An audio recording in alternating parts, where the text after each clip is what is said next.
ನಮಸ್ತೆ, ಎಲ್ಲರೂ ಹೇಗಿದ್ದೀರಾ? Welcome to my new vlog ಬಂದು ಇವತ್ತಿಂದು ಟಾಪಿಕ್ ಬಂದು awareness of an YouTube scammers. ನಾನು ಏನಕ್ಕೆ ಈ ಟಾಪಿಕ್ ಸೆಲೆಕ್ಟ್ ಮಾಡ್ಕೊಂಡಿದ್ದೀನಿ ಅಂದರೆ this is my first awareness vlog ಆಗಿರುತ್ತೆ. ಆ್ಯಂಡ್ ನಂದು ಯೂಟ್ಯೂಬ್ ಚಾನಲ್ ಇರೋದ್ರಿಂದ ಫಸ್ಟ್ ಟಾಪಿಕ್ಕೆ ಯೂಟ್ಯೂಬ್ ಚಾನಲ್ ಸ್ಕ್ಯಾಮರ್ಸ್ ಬಗ್ಗೆ ಅವೇರ್ನೆಸ್ ಮಾಡೋಣ ಅಂತ ಅಂದ್ಕೊಂಡಿದ್ದೀನಿ. ಏನು ಸ್ಕ್ಯಾಮರ್ಸು ಅಂತ ಅಂದ್ಕೊಂಡಿದ್ರೆ, ಯೂಟ್ಯೂಬ್ ಚಾನಲ್ ಮೊನಿಟೈಸೇಷನ್ ಮಾಡಿಸ್ತೀನಿ ಅಂತ ಅಂದ್ಬಿಟ್ಟು ಸ್ಕ್ಯಾಮ್ ನಡೀತಾ ಇದೆ. ನಿಮ್ಗೆ ಗೊತ್ತಿರ್ಬೋದು, ನಾನು ಮೊನಿಟೈಸೇಷನ್ ಅಂದರೆ ನಿಮ್ಮ ಚಾನಲ್ದು ಬೇಗ ಸಬ್ಸ್ಕ್ರೈಬರ್ಸ್ ರೀಚ್ ಆಗಬೇಕು ಆ್ಯಂಡ್ ವಾಚಿಂಗ್ ಅವರ್ಸ್ ರೀಚ್ ಆಗಬೇಕು. ಅದು watching hours and subscribers reach ಆದಮೇಲೆ ನಿಮ್ಮದು ಚಾನಲ್ ಮೊನಿಟೈಸೇಷನ್ ಆಗೋದು. ಆಫ್ಟರ್ ಮೊನಿಟೈಸೇಷನಲ್ಲಿ ನಿಮ್ಮದು ಅರ್ನಿಂಗ್ ಸ್ಟಾರ್ಟ್ ಆಗುತ್ತೆ. So 1000 subscribers and 4000 watch hours ಆಗಿರಬೇಕು. ಇಲ್ಲಾಂದರೆ ಶಾರ್ಟ್ಸ್ ಮಾಡ್ತೀನಿ ಅಂದರೆ shorts within 90 days 10 million shorts ಆಗಿರಬೇಕು. ಸೊ ಹಂಗಾಗಿ ನೀವು ಅದು ಮಾಡೋದಕ್ಕೆ ಟೈಮ್ ಹಿಡಿಯುತ್ತೆ ಅಂತ ಹಿಡಿಯುತ್ತೆ. ಸಮ್ ಪೀಪಲ್ಗೆ ಹಿಡ್ದೇ ಇಡುತ್ತೆ and some people already popular ಅವ್ರದ್ದು ಬೇಗ ಮೊನಿಟೈಸ್ ಆಗೋಗುತ್ತೆ. ಆ್ಯಂಡ್ ನ್ಯೂ ಕಮ್ಮರ್ಸು ಸ್ಟಾರ್ಟಪ್ ಅವ್ರಿಗೆಲ್ಲ ತುಂಬ ಕಷ್ಟ ಆಗುತ್ತೆ. ಅದನ್ನೇ ವೀಕ್ನೆಸ್ ಆಗಿ ತಿಳ್ಕೊಂಡಿರೋರು ಒಂದು ಸ್ವಲ್ಪ ಸ್ಕ್ಯಾಮರ್ಸ್ ಇದ್ದಾರೆ. ಏನು ಸ್ಕ್ಯಾಮ್ ಮಾಡ್ತಾ ಇದ್ದಾರೆ ಅಂದರೆ, ಮಿನಿ ಪ್ಲ್ಯಾಟ್ಫಾರ್ಮ್ಸಲ್ಲಿ ನಾವು ಯೂಟ್ಯೂಬ್ ಚಾನಲ್ನ ಮೊನಿಟೈಸೇಷನ್ ಮಾಡಿಸ್ಕೊಡ್ತೀವಿ ನಿಮಗೆ ಅಂತ ಅಂದ್ಬಿಟ್ಟು ಹೇಳ್ತಾ ಇದ್ದಾರೆ. ಲೈಕ್ ಫೇಸ್ಬುಕ್ ಆ್ಯಪಲ್ಲಿ ಆ್ಯಂಡ್ ವಾಟ್ಸಪ್ಪಲ್ಲಿ, ಟ್ವಿಟರಲ್ಲಿ ಮತ್ತು ಟೆಲಿಗ್ರಾಮಲ್ಲಿ, ಬೇರೆಬರ್ ಪ್ಲ್ಯಾಟ್ಫಾರ್ಮ್, ಒಂದು ಮಾರ್ಕೆಟಿಂಗ್ ಪ್ಲ್ಯಾಟ್ಫಾರ್ಮ್ ಏನೇನಿದೆ, ಇಲ್ಲ ಒಂದು ಸೋಷಲ್ ಮೀಡಿಯಾ ಪ್ಲ್ಯಾಟ್ಫಾರ್ಮ್ ಏನೇನಿದೆ ಅದರಲ್ಲೆಲ್ಲ ನಿಮಗೆ ಆ್ಯಡ್ ಆಗ್ತಾ ಬರ್ತಾ ಇದ್ದಾರೆ. ದಟ್ ಮೊನಿಟೈಸೇಷನ್ ಮಾಡಿಕೊಡ್ತೀನಿ ನಿಮಗೆ ಅಂತ ಅಂದ್ಬಿಟ್ಟು. ಆ್ಯಂಡ್ ಎಷ್ಟೊಂದು ಜನ ತುಂಬ ಹಾರ್ಡ್ ವರ್ಕ್ ಮಾಡಿರ್ತಾರೆ, ಸ್ಟಿಲ್ ಅವ್ರಿಗೆ ಮೊನಿಟೈಸೇಷನ್ ಆಗಿರಲ್ಲ. ಆ್ಯಂಡ್ ಸಮ್ ಪೀಪಲ್ ಏನಂತಾರೆ, ಅವ್ರು ಬೇಗನೆ ಮೊನಿಟೈಸೇಷನ್ ಆಗಬೇಕು ಅಂತ ಅಂದ್ಬಿಟ್ಟು ಅವ್ರು ಮಾಡ್ತಾರೆ. ನಾನು ಈ ಟಾಪಿಕ್ ಏನಕ್ಕೆ ಸೆಲೆಕ್ಟ್ ಮಾಡ್ಕೊಂಡಿದ್ದೆ ಅಂದರೆ, ನಾನು ಆ್ಯಸ್ ಎ ನ್ಯೂ ಕಮ್ಮರ್ ನಾನು ರಿಸರ್ಚ್ ಮಾಡಿದ್ದೀನಿ. ದಟ್ ರಿಸರ್ಚ್ ಮೊನಿಟೈಸೇಷನ್ ಹೇಗಾಗುತ್ತೆ, ಹೇಗೆ ಮಾಡ್ತಾರೆ. ಆ್ಯಂಡ್ ಈ ಟಾಪಿಕ್ ಹುಡುಕ್ತಾ ಹೋದಾಗ ನನಗೆ ಗೊತ್ತಾಯಿತು ಸ್ಕ್ಯಾಮಿಂಗು ನಡೀತಾ ಇದೆ ಅಂತ ಅಂದ್ಬಿಟ್ಟು. ನಂದು ಬೇಗ ಮೊನಿಟೈಸ್ ಆಗಬೇಕು ಅಂತ ಅಂದ್ಬಿಟ್ಟು ಒಂದು ಸ್ವಲ್ಪ ಜನ ಮೊನಿಟೈಸೇಷನ್ಸ್ಗೆ ಅಪ್ಲೈ ಮಾಡ್ಕೊಂಡ್ಬಿಡ್ತಾರೆ. ಹೇಗೆ ಚೀಟ್ ಮಾಡ್ತಾರೆ ನಿಮಗೆ, ಇಲ್ಲ ಹೇಗೆ ಸ್ಕ್ಯಾಮ್ ಮಾಡ್ತಾರೆ ಅಂತ ನಾನು ಹೇಳ್ತಾ ಬರ್ತೀನಿ. ಫಸ್ಟು ನಿಮಗೆ ಅವ್ರು ಏನು ಮಾಡ್ತಾರೆ ಅಂದರೆ, ನಿಮ್ಮ ಮೊನಿಟೈಸೇಷನ್ ಮಾಡ್ತೀನಿ ಅಂದಿದ ತಕ್ಷಣ ನೀವು ಲೈಕ್ ಅವ್ರ ಚಾನಲ್ಗೆ ನೋಡಿದ್ರೆ ನೀವು ಅವ್ರು ನಿಮಗೆ ಒಂದು ಲಿಂಕ್ ಕಳಿಸ್ತಾರೆ. ದಟ್ ವಾಟ್ಸಪ್ ಅಕೌಂಟ್ಗೆ ಡೈರೆಕ್ಟ್ ನೀವು ಅವ್ರದ್ದು ಮೊನಿಟೈಸೇಷನ್ ಆ್ಯಪ್ನ ಕ್ಲಿಕ್ ಮಾಡಿದ ತಕ್ಷಣ ಅವ್ರು ಡೈರೆಕ್ಟ್ ನಿಮಗೆ ವಾಟ್ಸಪ್ಪಿಂದ ಕಾಂಟ್ಯಾಕ್ಟ್ ಮಾಡ್ತಾರೆ. ಆ್ಯಂಡ್ ಅವ್ರ ವಾಟ್ಸಪ್ ಬಂದು ಬಿಸ್ನೆಸ್ ಅಕೌಂಟ್ ಆಗಿರುತ್ತೆ. ಅವರೆಲ್ಲೋ ಅವ್ರ ಒರಿಜಿನಲ್ ನಂಬರಿಂದ ಅವ್ರು ನಿಮಗೆ ಚಾಟ್ ಮಾಡಲ್ಲ, ಇಲ್ಲ ನಿಮಗೆ ಮೆಸೇಜ್ ಮಾಡಲ್ಲ. They will message through A business account. ಏನಕ್ಕೆ ಬಿಸ್ನೆಸ್ ಅಕೌಂಟ್ ಯೂಸ್ ಮಾಡ್ತಾರೆ ಅಂದರೆ, ಬಿಸ್ನೆಸ್ ಅಕೌಂಟಲ್ಲಿ ಅವರು ಸಮ್ ಸೆಲೆಕ್ಟೆಡ್ ಪೀಪಲ್ನ ಮೋಸ ಮಾಡಿಬಿಟ್ಟು then they will throw that SIM or not use the mobile ಅಂದರೆ ಅವ್ರದ್ದು ಆ ಸಿಮ್ನ, ಆ ಕಂಟೆಂಟ್ ಯೂಸ್ ಮಾಡಿದ್ದ ಸಿಮ್ನ ಯೂಸ್ ಮಾಡಲ್ಲ. They will throw back. So ಅವ್ರದ್ದು ಐಡೆಂಟಿಟಿ ಯಾರಿಗೂ ಗೊತ್ತಾಗೋದಿಲ್ಲ, ಏನೂ ಆಗಲ್ಲ. ಒಂದು ಸರಿಗೆ ಒಂದು ನಂಬರ್ ಇಟ್ಕೊಳ್ತಾ ಬರ್ತಾರೆ ಮೊನಿಟೈಸೇಷನ್ ಮಾಡ್ತೀನಿ ಅಂತ ಅಂದ್ಬಿಟ್ಟು. ಆ್ಯಂಡ್ ನೀವು ಮೊನಿಟೈಸೇಷನ್ ಮಾಡ್ತಾರೆ ಅಂತ ಅಂದರೆ, ಯೂಟ್ಯೂಬರೇ ಮಾಡ್ತಾರಲ್ಲ ನಿಮಗೆ ಮೊನಿಟೈಸೇಷನ್ನು, ಬೇರೆಯವ್ರು ಯಾಕೆ ಮಾಡ್ತಾರೆ ನಿಮಗೆ? ಅದು ಫಸ್ಟ್ ಕ್ವಶನ್ ತಿಳ್ಕೊಳ್ಳಿ ನೀವು. ನಮಗೆ ಯೂಟ್ಯೂಬರು ನಿಮಗೆ ಹೇಳಿದ್ದಾರೆ 1000 ಸಬ್ಸ್ಕ್ರೈಬರ್ಸ್ ಆ್ಯಂಡ್ 4000 ವಾಚ್ ಅವರ್ ಆದರೆ ಮಾತ್ರ ನಿಮಗೆ ಮೊನಿಟೈಸೇಷನ್ ಆಗೋದು ಅಂದ್ಬಿಟ್ಟು. ಹಂಗಿದ್ರೆ ಯೂಟ್ಯೂಬರೇ ನಿಮಗೆ ಮಾಡ್ತಿದ್ರಲ್ಲ ಫ್ರೀಯಾಗೆ ಅಲ್ವಾ? So we have to think first. And either then that ಇದು ವಾಚ್ ಅವರ್ಸ್ ಕಂಪ್ಲೀಟ್ ಆಗಿದ್ರೇ ನಿಮ್ಮದು ಮಾನಿಟೈಸೇಷನ್ ಆಗೋಗುತ್ತೆ. ಅದನ್ನು ಅವರು ಹೆಂಗೆ ಮಾಡಿಕೊಡ್ತಾರೆ, ಅವ್ರು ಹೇಗೆ ಮಾಡ್ತಾರೆ ಅಂದರೆ ಹೇಳ್ತೀನಿ. ಅವ್ರು ಹೇಳ್ತಾರೆ, ನೀವು ಫಸ್ಟ್ ಅವ್ರ ಕಡೆಯಿಂದ ನಮಗೆ ನಾವು ಇಲ್ಲಿಂದ ಅವ್ರಿಗೆ ಮೆಸೇಜ್ ಮಾಡ್ತೀವಿ, ಹಾಯ್ ಸರ್ ಸೊ ನಮಗೆ ಮಾನಿಟೈಸೇಷನ್ ಮಾಡಿಸ್ಬೇಕು ಅಂತ ಅಂದ್ಬಿಟ್ಟು. ಅವ್ರು ಎಲ್ಲಿಂದ ರಿಪ್ಲೈ ಮಾಡ್ತಾರೆ, ಏನು ಮಾನಿಟೈಸ್ ಲೈಕ್ ನಿಮ್ಮದು ಚಾನಲ್ ಲಿಂಕ್ ಕಳಿಸಿ ಅಂತ ಅಂದ್ಬಿಟ್ಟು. ನಮ್ಮ ಚಾನಲ್ ಲಿಂಕ್ ಕಳಿಸ್ಬಿಟ್ಟು ನಮ್ಮ ಚಾನಲ್ದು ಫುಲ್ ಡೀಟೇಲ್ಸ್ ತೊಗೊತಾರೆ. ಇದಿದು ಏನಿದೆ, ಏನೇನು ಕಂಟೆಂಟ್ ಇದೆ, ಇಲ್ಲ ಇವ್ರದೇ ಕಂಟೆಂಟ್ ಮಾಡ್ತಿದ್ದಾರಲ್ಲ, ಕಟ್ ಕಾಪಿ ಪೇಸ್ಟ್ ಏನಾದರೂ ಮಾಡ್ತಾಯಿದ್ದಾರಾ, ಅದೆಲ್ಲ ನೋಡ್ಬಿಟ್ಟು ಎಷ್ಟು ಸಬ್ಸ್ಕ್ರೈಬರ್ಸ್ ಇದ್ದಾರೆ ನೋಡ್ತಾರೆ. ಆ ಸಬ್ಸ್ಕ್ರೈಬರ್ಸ್ ಮೇಲೆ ಅವ್ರು ಅಮೌಂಟ್ನ ಅನಲೈಸ್ ಮಾಡ್ತಾರೆ. ನಿಮಗೆ ತಿರ್ಗಿ ಅವ್ರು ರಿಪ್ಲೈ ಮಾಡ್ತಾರೆ, ಮೇಡಮ್ ನಿಮಗೆ ಮೊನಿಟೈಸೇಷನ್ ಮಾಡಿಸ್ಬೇಕಂದ್ರೆ ಇಷ್ಟು ಅಮೌಂಟ್ ಆಗುತ್ತೆ, ಆ್ಯಂಡ್ ಸ್ವಲ್ಪ ಅಮೌಂಟ್ ಅದರಲ್ಲಿ ಗೌರ್ಮೆಂಟ್ಗೆ ಹೋಗುತ್ತೆ, ಆ್ಯಂಡ್ ಸ್ವಲ್ಪ ಅಮೌಂಟ್ ಬಂದು ನಮಗೆ ಬರುತ್ತೆ ಅಂತ ಹೇಳ್ತಾರೆ. ನಾವೇನು ಮಾಡ್ತೀವಿ, ಲೈಕ್ ಯಾರು ದುಡ್ಡಿಗೆ ಒಂದು ಸ್ವಲ್ಪ ಓಕೆ ನಾನು ಜಲ್ದಿ ಮಾನಿಟೈಸೇಷನ್ ಆಗಬೇಕು ಅನ್ನೋರು ಫುಲ್ ಅಮೌಂಟ್ ಪೇ ಮಾಡ್ತಾರೆ.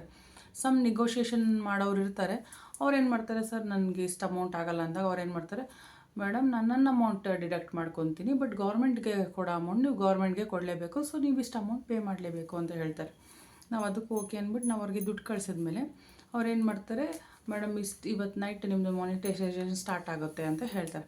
ನಾವು ಕ್ವಶನ್ ಮಾಡ್ತೀನಿ, ಹೇಗೆ ಮಾನಿಟೈಸೇಷನ್ ಮಾಡ್ತೀರಾ ಅಂದರೆ, ಮ್ಯಾಮ್ ನಾವು ಎಲ್ಲ ಲ್ಯಾಪ್ಟಾಪ್ಸ್ ಇರ್ತವೆ, ನಮ್ಮ ಹತ್ರ ಎಲ್ಲ ಸಿಸ್ಟಮ್ಸ್ ಇರ್ತವೆ, ನಿಮ್ಮದು ಲೈಕ್ ನಿಮ್ದು ಏನೇನು ವೀಡಿಯೋಸ್ ಇದೆಯೋ ಅದನ್ನೆಲ್ಲ ಆನ್ ಮಾಡಿಬಿಟ್ಬಿಡ್ತೀವಿ, ಲೈಕ್ ಅದು ವಾಚ್ ಅವರ್ಸ್ ಜಾಸ್ತಿ ಆಗುತ್ತೆ ಅಂತ ಹೇಳ್ತಾರೆ. ಆ್ಯಂಡ್ ನಿಮಗೆ ಸಬ್ಸ್ಕ್ರಿಪ್ಷನ್ಸು ಕೊಡ್ತೀನಿ, ಸಬ್ಸ್ಕ್ರೈಬರು ಕೊಡ್ತೀನಿ ಅಂತ ಹೇಳ್ತಾರೆ. ನಾವೇನು ಮಾಡ್ತೀವಿ, ಓಕೆ ಸರ್ ಹಂಗೆ ಹಿಂಗೆ ಅಂದ್ಬಿಟ್ಟು ನಾವು ಆ ನೈಟ್ ಅಮೌಂಟೆಲ್ಲ ಪೇ ಮಾಡಿ ಸುಮ್ಮನೆ ಮನ್ಕೊತೀವಿ. ನೆಕ್ಸ್ಟ್ ಮಾರ್ನಿಂಗ್ ಎದ್ದಾಗ ನಮ್ದು ಇನ್ನೂ ಏನೂ ಆಗಿರಲ್ಲ, ಮಾನಿಟೈಸೇಷನ್ ಆಗಿಲ್ಲ, ವಾಚ್ ಅವರು ಜಾಸ್ತಿ ಆಗಿರಲ್ಲ. ತಿರ್ಗಿ ನಾವು ಅವ್ರಿಗೆ ಮೆಸೇಜ್ ಮಾಡ್ತೀವಿ, ಸರ್ ವಾಟ್ ಹ್ಯಾಪನ್, ಏನಾಯಿತು, ಯಾಕೆ ಈ ಥರ ಮಾಡ್ತಿದ್ದೀರಾ, ಲೈಕ್ ಇನ್ನೂ ನನ್ನ ಮಾನಿಟೈಸೇಷನ್ ಆಗಿಲ್ಲ ಅಂದರೆ ಅವ್ರು ಹೇಳ್ತಾರೆ, ಮ್ಯಾಮ್ ಅದು ಎಷ್ಟೊಂದು ಜನ ಅಪ್ಲೈ ಮಾಡಿದ್ದಾರೆ, ಸೊ ವೆಯ್ಟ್ ಮಾಡಬೇಕಾಗತ್ತೆ ನೀವು ಅಂತ ಹೇಳ್ತಾರೆ. ಆಮೇಲೆ ಮ್ಯಾಮ್ ಮತ್ತು ಅವ್ರೇನು ಮಾಡ್ತಾರೆ, ಲೈಕ್ ಫೇಕ್ ಇಮೇಜಸ್ ಎಲ್ಲ ಕ್ರಿಯೇಟ್ ಮಾಡ್ತಾರೆ. ದಟ್ ಆಲ್ರೆಡಿ ನಿಮ್ದು ಇಷ್ಟು ವಾಚ್ ಅವರ್ ಆಗಿದೆ ಅಂತ ಶೋ ಆಗ್ತಾ ಇರುತ್ತೆ, ಆ್ಯಂಡ್ ಇಷ್ಟು ಸಬ್ಸ್ಕ್ರೈಬ್ ಆಗಿದ್ದಾರೆ ಅಂತ ಶೋ ತೋರಿಸುತ್ತೆ. ಅದನ್ನು ನಿಮಗೆ ಕಳಿಸ್ತಾರೆ, ಮ್ಯಾಮ್ ಈ ಪೊಸಿಷನಲ್ಲಿದೆ, ಆಫ್ಟರ್ ದಿಸ್ ನೀವು ಅರ್ನಿಂಗ್ ಸ್ಟಾರ್ಟ್ ಮಾಡ್ಬೋದು ಅಂತ. ಆಮೇಲೆ ಆಯ್ತು ಸರ್ ಅರ್ನಿಂಗ್ ಸ್ಟಾರ್ಟ್ ಆವಾಗ ತಿರ್ಗಿ ನಿಮ್ಗೆ ಇನ್ನೊಂದು ಹೇಳ್ತಾರೆ ಅವರು, ಮೇಡಮ್ ನಿಮ್ದು ಅರ್ನಿಂಗ್ ಸ್ಟಾರ್ಟ್ ಆಗಬೇಕಂದ್ರೆ ನೀವು ಯೂಟ್ಯೂಬ್ ಅವ್ರಿಗೆ ಅಪ್ಲೈ ಮಾಡಬೇಕು, ಅಪ್ಲೈ ಆದರೆ ಮಾತ್ರ ನಿಮ್ದು ಅರ್ನಿಂಗ್ ಸ್ಟಾರ್ಟ್ ಆಗೋದು, ನಿಮ್ಮ ಬ್ಯಾಂಕ್ ಡೀಟೇಲ್ಸ್ ಆಗಲಿ ಅದು ಅಪ್ಲೈ ಮಾಡಬೇಕು ಅಂತ ಹೇಳ್ತಾರೆ.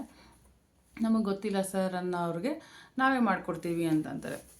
ನಾವೇ ಮಾಡಿಕೊಡ್ತೀವಿ ಅಂದಾಗ ನಾವೇನು ಮಾಡ್ತೀವಿ, ನಮ್ಮ ಡೀಟೇಲ್ಸ್ ಎಲ್ಲ ಕೊಡ್ತೀವಿ ಅವ್ರಿಗೆ, ಲೈಕ್ ನನ್ನ ಬ್ಯಾಂಕ್ ಅಕೌಂಟ್ ಆಗಲಿ, ನನ್ನ ಫೇಸ್ಬುಕ್ದು ಲೈಕ್ ಯೂಟ್ಯೂಬ್ದು ಡೀಟೇಲ್ಸ್ ಆಗಲಿ ಅವ್ರಿಗೆ ಕೊಡ್ತೀವಿ. ಅವಾಗ ಏನು ಮಾಡ್ತಾರೆ, ಓಕೆ ಮ್ಯಾಮ್ ನಿಮಗೆ ಇಷ್ಟು ವಾಚ್ ಅವರ್ಸ್ ಆಗಿದೆ, ನಿಮ್ಗೆ ಇಷ್ಟು ಅಮೌಂಟ್ ಸ್ಟಾರ್ಟ್ ಆಗುತ್ತೆ ಜನ್ರೇಟ್ ಆಗೋಕ್ಕೆ ಸೂನ್ ಆ್ಯಸ್ ಐ ಅಪ್ಲೈ ಅಂತ ಹೇಳ್ತಾಗ ಅವ್ರು ಏನಂತಾರೆ, ನಾನು ಇಷ್ಟು ವಾಚ್ ಅವರ್ಸ್ ಆಗಿದೆ, ಇದು ನಿಮ್ದು ಇಷ್ಟು ಅಮೌಂಟ್ ಬರುತ್ತೆ, ಇಷ್ಟು ಅವರ್ ಅಂತ ಅವರು ಡೆಫಿನೆಟಾಗಿ ಹೇಳ್ತಾರೆ. ಲೈಕ್ ನಿಮ್ದು ಇಷ್ಟು ಅವರ್ ವಾಚ್ ಅವರ್ಸ್ ಆಗಿದೆ, ಅದಕ್ಕೆ ಸೊ ಆ್ಯಂಡ್ ಸೊ ಅಮೌಂಟ್ ಅಂತ, ಫಾರ್ ಎಕ್ಸಾಂಪಲ್ 5,000 ಇಲ್ಲ 10,000 ಏನೋ ಒಂದು ಅಮೌಂಟ್ ಹೇಳ್ತಾರೆ.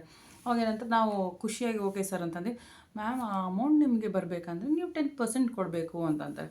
ಆ 10% ನಾವು ವರ್ಕ್ ಮಾಡಿರೋದಕ್ಕೆ ಫಸ್ಟ್ ಸ್ಯಾಲ್ರಿ ಥರ ನಮಗೆ ಸಿಗಬೇಕು ಅಂತಾರೆ. ಆ ಥರ ನಾವೇನು ಮಾಡ್ತೀವಿ, ಆಯಿತು ಸರ್ ಅಂತ ಅದಕ್ಕೂ ಒಪ್ಕೊಂಡ್ರೆ, ಮ್ಯಾಮ್ ನಿಮ್ಮ ಅಕೌಂಟಲ್ಲಿ ಡಿಡಕ್ಟ್ ಆಗೋಲ್ಲ, ನೀವು ನಿಮ್ಮ ಫೋನ್ಪೇ ಮುಖಾಂತರ ನಮಗೆ ಪೇ ಮಾಡಬೇಕು ಅಂತಂತಾರೆ. ಸೊ ನಾವು ಎಷ್ಟು ಟೈಮ್ ದುಡ್ಡು ಕೊಟ್ಟಿದ್ದೀವಿ, ಒಂದು ಸರಿ ನಮ್ಮದು ಚಾನಲ್ ಮಾನಿಟೈಸ್ ಆಗಕ್ಕೆ ಕೊಡ್ತೀವಿ, ಆಮೇಲೆ ತಿರ್ಗಿ ಏನೇನು ಮಾಡ್ತೀವಿ, ನಮ್ಮದು ಲೈಕ್ ನಮ್ಮ ಅಮೌಂಟ್ ನಮಗೆ ಅರ್ನಿಂಗ್ ಸ್ಟಾರ್ಟ್ ಆಗಿದೆ ಅಂತ ಗೊತ್ತಾದ್ಮೇಲೆ ಇನ್ನೊಂದು ಸರಿ ಅಪ್ಲೈ ಮಾಡ್ತೀವಿ. ಏನಿಲ್ಲ ಅಂದ್ರೂ ಅವರು ನಿಮಗೆ 299 to 399 ಅಲ್ಲ 4,000 ಗಂಟ ನಿಮಗೆ ಚಾರ್ಜಸ್ ಮಾಡ್ತಾರೆ. ಆಮೇಲೆ ಮ್ಯಾಮ್ ನೀವು ಇವಾಗೆ ನೀವು ಫಸ್ಟೇ ಕೊಡ್ತೀನಿ ಅಂದರೆ ರೌಂಡ್ ಫಿಗರಾಗಿ ಒಂದು 3,000 ತಿರ್ಗಾ ಕೊಡಿ ಅಂತಾರೆ. ಇಲ್ಲ ಅಂದರೆ ನೀವು ಎಷ್ಟಾದರೂ ಅರ್ನ್ ಮಾಡ್ಕೊಳ್ಳಿ, 1,00,000 ಆದರೂ ಅರ್ನ್ ಆಗಿದ್ರು ನಮಗೆ 3,000 ಸಾಕು, ಇಲ್ಲಾಂದರೆ ನೀವು 1,00,000 ಅರ್ನ್ ಮಾಡಿದ್ದೀನಿ ಅಂದರೆ ಅದ್ರಲ್ಲಿ ನಮ್ಗೆ 10,000 ಕೊಡಬೇಕಾಗತ್ತೆ, 10% ಆಫ್ ಇಂಟ್ರೆಸ್ಟ್ ಥರ ನಮಗೆ ಅಂತ ಅಂತಾರೆ. ನಾವೇನು ಮಾಡ್ತೀವಾಗ, ಅದು ಆಸೆ ನಮಗೆ ನಾವು 1,00,000 ಹೌದು ನಾನು 1,00,000 ಅರ್ನ್ ಮಾಡಿದ್ದೀನಿ ಅಂದರೆ ಅವ್ರಿಗೆ 10,000 ಕೊಡೋಕ್ಕಿಂತ ಮುಂಚೆ 3,000 ಬೆಟ್ರಲ್ಲಿ ಬಂದುಬಿಟ್ಟು ನಾವು ಶೇರ್ ಮಾಡೋಕ್ಕೆ ಸ್ಟಾರ್ಟ್ ಮಾಡ್ತೀವಿ ನಮ್ಮ ಅಮೌಂಟ್ನ. ಆಫ್ಟರ್ 2 days ನಮ್ಮದು ಮಾನಿಟೈಸೇಷನೂ ಆಗಿರಲ್ಲ, ನಮಗೆ ದುಡ್ಡು ಬರೋಲ್ಲ, ಯಾಕಂದರೆ ಅದು ಸ್ಕ್ಯಾಮರ್ ಆಗಿರ್ತಾರೆ. ಸ್ಕ್ಯಾಮರ್ ಅವ್ರು ಏನು ಮಾಡ್ತಾರೆ, ವಿತಿನ್ 2-3 days ಅವ್ರದ್ದು ಸಿಮ್ನ ಮುರಿದು ಬಿಸಾಕ್ತಾರೆ. ಅದಕ್ಕೆ ನಾವೇನು ಮಾಡಬೇಕು, ಸ್ವಂತವಾಗಿ ಮಾಡಬೇಕು, ಸ್ವಂತ ಬುದ್ಧಿ ಉಪಯೋಗಿಸಿ ನಮ್ಮದು ಏನು ಕಂಟೆಂಟ್ ಇರುತ್ತೋ, ನಮ್ಮದು ಏನು ಜೆನ್ಯೂನ್ ಥಿಂಗ್ ಇರುತ್ತೋ ಅದ್ರ ಮೇಲೆ ನಾವು ಯೂಟ್ಯೂಬ್ ಚಾನಲ್ನ ಶುರು ಮಾಡ್ತಾ ಹೋಗಬೇಕು. ಬಿಲೀವಿಂಗ್ ಆನ್ ಅದರ್ಸ್, ನಾವು ಯಾವತ್ತೂ ಒಬ್ರ ಮೇಲೆ ಡಿಪೆಂಡ್ ಆಗಿಲ್ಲ, ಒಬ್ರನ್ನ ನಂಬಿ ನಮ್ಮ ಕೆಲಸ ಸ್ಟಾರ್ಟ್ ಮಾಡಬಾರ್ದು. ನಮಗೆ ಶಕ್ತಿ ಇದೆಯಾ, ನಮಗೆ ಐಡಿಯಾ ಇದೆ, ನಮಗೆ ಅದ್ರ ಬಗ್ಗೆ ಏನಾದರೂ ಗೊತ್ತಿದೆಯಾ, ಮಾಹಿತಿ ಇದೆಯಾ, ಆ ಮಾಹಿತಿ ಇಟ್ಕೊಂಡು ಮಾತ್ರ ನಾವು ಕೆಲಸ ಶುರು ಮಾಡಬೇಕಾಗತ್ತೆ ಹೊರತು ಬೇರೆಯವರಿಂದ ನಾವು ಕೆಲಸ ಶುರು ಮಾಡಬಾರ್ದು ಯಾವತ್ತಿಗೂ. ಆ್ಯಂಡ್ ಮತ್ತು ಮೇನ್ ಪೇಷನ್ಸ್ ಬೇಕಾಗುತ್ತೆ, ಯಾಕಂದರೆ ಒಂದು ಗಿಡ ಬೆಳೆಯೋದಕ್ಕೂ ಇಟ್ ಟೇಕ್ಸ್ ಟೈಮ್. ಹಾಗೆ ನಾನೊಂದು ಕಂಪ್ನಿ ಮಾಡ್ತಾಯಿದ್ದೀನಿ ಅಂದರೂ ಆ ಕಂಪ್ನಿ ಬೆಳೆಯೋಕ್ಕೆ ಟೈಮ್ ಹಿಡಿಯುತ್ತೆ. ಓನ್ಲಿ ಇವಾಗ ಟೈಲರಿಂಗ್ ಫಾರ್ ಎಕ್ಸಾಂಪಲ್, ನಾನು ಟೈಲರಿಂಗ್ ಮಾಡ್ತಾಯಿದ್ದೀನಿ, ನಾನು ಟೈಲರಿಂಗ್ ಇವತ್ತೇ ಮಾಡಿದ್ದಲ್ಲ. So I took my own time to learn tailoring, stitching ಹಾಕಕ್ಕೆ ಕಲ್ತಿದೆ, ಹೊಲಿಯೋಕ್ಕೆ ಕಲ್ತಿದ್ದೆ, then I called I recognise as a tailor. So ಏನೇ ಒಂದು ಮಾಡಬೇಕಂದ್ರೂ ಇಟ್ ಟೇಕ್ ಟೈಮ್. ಇವತ್ತು ನಾನು ಯೂಟ್ಯೂಬರ್ ಆಗ್ತಾಯಿದ್ದೀನಿ ಅಂದರೆ ನಾನು ಒಂದೇ ದಿವಸದಲ್ಲಿ ಯೂಟ್ಯೂಬರ್ ಹಾಕೋಕ್ಕಾಗೋದಿಲ್ಲ. I have to wait to reach the people, ಜನಗಳನ್ನ ರೀಚ್ ಆಗಬೇಕು. ದೆನ್ ಜನಗಳ ಲೈಕ್ಸು ಕಮೆಂಟ್ಸ್ ಆದರೆ ಮಾತ್ರ ನಾನು ಒಂದು ಯೂಟ್ಯೂಬರ್ ಆಗೋಕ್ಕೆ ಸಾಧ್ಯ, ಇಲ್ಲಾಂದರೆ ನಾನು ಡ್ರಾಪ್ ಔಟ್ ಆಗ್ಬೋದು, ಹೇಳೋಕ್ಕಾಗಲ್ಲ. ಬಟ್ ಇದೇನಕ್ಕೆ ಹೇಳ್ತಾ ಇದ್ದೀನಿ ಅಂದರೆ, ನಿಮಗೆ ಪೇಷನ್ಸಿಂದ ನಿಮ್ಮದು ಓನ್ ಕಂಟೆಂಟಿಂದ ಮಾಡಿದ್ರೆ ಮಾತ್ರ ಸಾಧ್ಯ ಆಗುತ್ತೆ. ಯಾರಿಗೂ ₹1 ಇನ್ವೆಸ್ಟ್ ಮಾಡಬೇಡಿ. ಒಂದೊಂದು ರೂಪಾಯಿನೂ ಇವಾಗಿನ ಸಿಚುವೇಶನ್ಗೆ ತುಂಬ ದೊಡ್ಡದಾಗುತ್ತೆ. ₹1 ಏನೂ ವ್ಯಾಲ್ಯೂ ಇಲ್ಲ ಅಂತಾರೆ, ಬಟ್ ಒಂದೊಂದು ಸರಿ ₹1 ಇಲ್ಲ ಅಂದರೆ ಒಂದು ರೌಂಡ್ ಫಿಗರ್ ಆಗೋಕ್ಕಾಗಲ್ಲ. So I just want to say, don't invest your amount in some scammers. ಆ ಸ್ಕ್ಯಾಮರ್ಸಿಂದ ದೂರ ಇರಿ. ಯಾವತ್ತೇ ಆಗಲಿ ಲೈಕ್ ನಿಮ್ಗೆ ಏನಾದರೂ ಫೇಸ್ಬುಕ್ ನೋಡ್ತಾ ಇರ್ಬೋದು, ಇಲ್ಲ Instagram, almost Facebook, Instagram and YouTube ರನ್ನಿಂಗಲ್ಲೇ ಇರುತ್ತೆ. ಅದರಲ್ಲಿ ನಿಮಗೆ ಸ್ಕ್ಯಾಮರ್ಸ್ಗಳು ಈ ಥರ ಮಾಹಿತಿ ಕೊಟ್ಟರೆ ಅವ್ರದ್ದು ನಂಬಿ ನೀವು ನಿಮ್ಮ ದುಡ್ಡನ್ನ ಇನ್ವೆಸ್ಟ್ ಮಾಡ್ಕೊಳಕ್ಕೆ ಹೋಗೋಬೇಡಿ ಅಷ್ಟೇ. ಈ ನಂದು ಏನು ಅವೇರ್ನೆಸ್ ಕಾನ್ಸೆಪ್ಟ್ ನಿಮ್ಗೆ ಇಷ್ಟ ಆಗಿದ್ರೆ ಪ್ಲೀಸ್ ಒಂದು ಲೈಕ್ ಮಾಡಿ, ಒಂದು ಕಮೆಂಟ್ ಮಾಡಿ, ಒಂದು ಶೇರ್ ಮಾಡಿ. ಕಮೆಂಟ್ಸ್ ಏನಕ್ಕಂದರೆ ನಿಮ್ಮ ಕಮೆಂಟ್ಸ್ ನೆಕ್ಸ್ಟ್ ಏನದ್ರ ಬಗ್ಗೆ ಟಾಪಿಕ್ ಬಗ್ಗೆ ಅವೇರ್ನೆಸ್ ನಾನು ಹೇಳಲಿ ಅಂತಂದರೆ ಐ ವಿಲ್ ಜಸ್ಟ್ ರಿಸರ್ಚ್. ಇದು ತುಂಬ ದೊಡ್ಡದ ಸಮ್ ಪಾಯಿಂಟ್ಸ್ ನಾನು ಒಂದು ಸ್ವಲ್ಪ ರಿಸರ್ಚ್ ಮಾಡ್ತೀನಿ, ಜನಗಳಿಗೆ ತಲುಪಷ್ಟು ಮಾಡ್ತೀನಿ. ನನ್ನಂಥವ್ರು ಎಷ್ಟೊಂದು ಜನ ನ್ಯೂ ಸ್ಟಾರ್ಟಪ್ಪರ್ಸ್ ಇರ್ತಾರೆ ಆ್ಯಂಡ್ ಅವರು ಆತ್ರವಾಗಿ ರಾಂಗ್ ಡಿಸಿಷನ್ ತೊಗೊಳೋದ್ಕಿಂತ ಅವ್ರದ್ದೇ ಅಂತ ಓನ್ ಆಗಿರೋಂಥ ಕಂಟೆಂಟ್ ಮಾಡಲಿ ಅಂತ ಕಾಮೆಂಟ್ಸ್ನ ನಾನು ಎಕ್ಸ್ಪೆಕ್ಟ್ ಮಾಡ್ತೀನಿ. Thank you so much and have a great day. Bye.